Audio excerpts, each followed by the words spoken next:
All right, welcome. Today we are tackling something that every apprentice project manager has to get their head around, K16. It's all about handling conflict and negotiation. And we're going to do it by following the story of one apprentice as she goes from totally confused to completely confident. So let's meet Jody.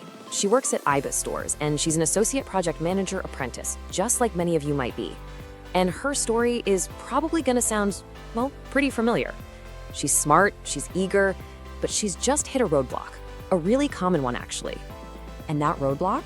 It's her mission, really. She has to conquer this one key part of her standard called K16.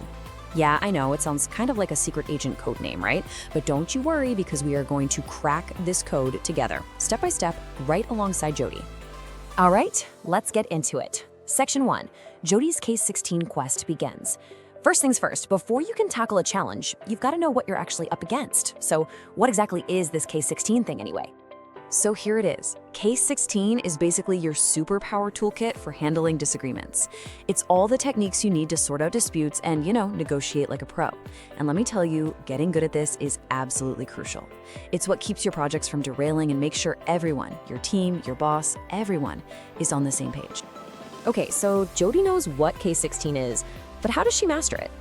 Well, you don't climb a mountain alone, right? She needs a guide. And that's where her mentor, Adam, comes in. He's going to give her the lay of the land, the theory, before she has to deal with this stuff for real. And Adam gives her some killer advice. He says, look, Jody, you can't just run headfirst into a conflict. That's a recipe for disaster. He tells her first you need a map of the territory. I love that. You've got to understand the type of conflict you're in before you can even think about finding a way through it. And this is the map he draws for her. It's pretty simple, actually. Adam says most workplace conflicts fall into one of three buckets. You've got task conflict, that's when you disagree on what you're doing. Then there's relationship conflict, the personal stuff when you just don't click with someone. And finally, process conflict, that's arguing over how to get the work done. Just figuring out which bucket the problem falls into, that's half the battle right there. So now Jody has her map. But a map isn't enough, right? You need gear. So Adam doesn't just leave her there, he hooks her up with a conflict resolution toolkit, packed with strategies she can pull out for any situation. And here they are, the 5 essential tools. First up, collaboration. This is the holy grail, the win-win. Everyone walks away happy. Then you've got compromise, the classic meet in the middle. Nobody gets everything they want, but hey, it's a quick fix. Next is accommodation, which is basically taking one for the team because the relationship is more important than the issue. Sometimes you just gotta use avoidance, pick your battles. If it's a small thing, maybe just let it go. And last, the one you use with caution, competition. This is the win-loss approach. Sometimes you have to fight for your position, but man, you gotta be careful with this one. Okay, so Jody's got the map, she's got the toolkit, but theory is one thing, right? Actually, using this stuff under pressure is a whole different ballgame. This is where her coach, Olivia, steps in. Olivia is all about practice, practice, practice. So she sets up a training simulation. And Olivia doesn't pull any punches. She drops Jody right into a classic project manager's nightmare. Her manager, Riddle, wants a report by Friday. No excuses.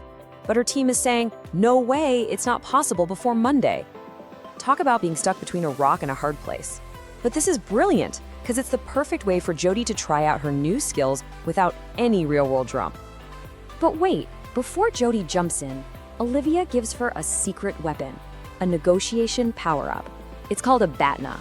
That stands for Best Alternative to a Negotiated Agreement. Phew! In simple terms, it's your plan B. What are you gonna do if the negotiation completely fails? Knowing your BATNA is a game changer. It gives you so much confidence because you know your absolute bottom line. So check this out. Jody basically has 2 choices here. She could go the competition route, dig her heels in and say, Monday, take it or leave it.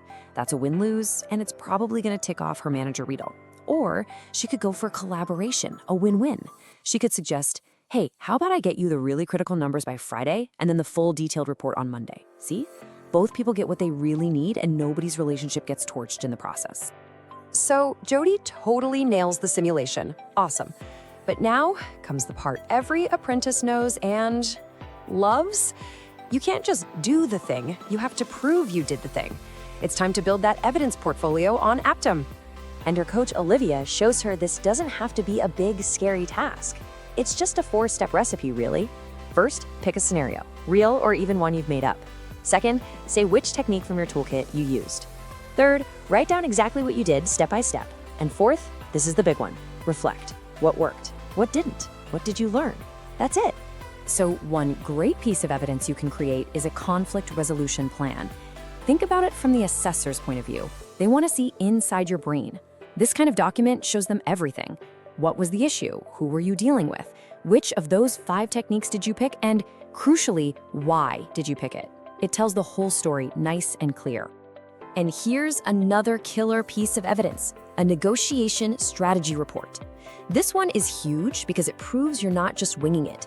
It shows you actually did your homework. You had a goal, you prepped, you figured out your BATNA, and you looked back on how it all went. That strategic thinking, that's exactly what your assessor wants to see. Okay, her portfolio's looking solid. Jody's ready. It's time for the final boss battle, the endpoint assessment, the EPA. This is where all her training comes together, and she has to actually talk and assess her through what she knows and what she's done.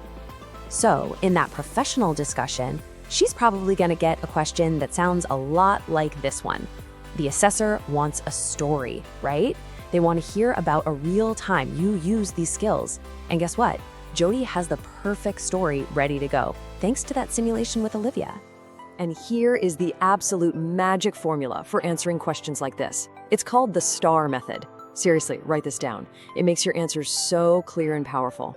You just lay out the situation, then your task, then the specific action you took, and finally, the awesome result. Jody's story about that report deadline, it slots into this STAR framework perfectly. It's foolproof.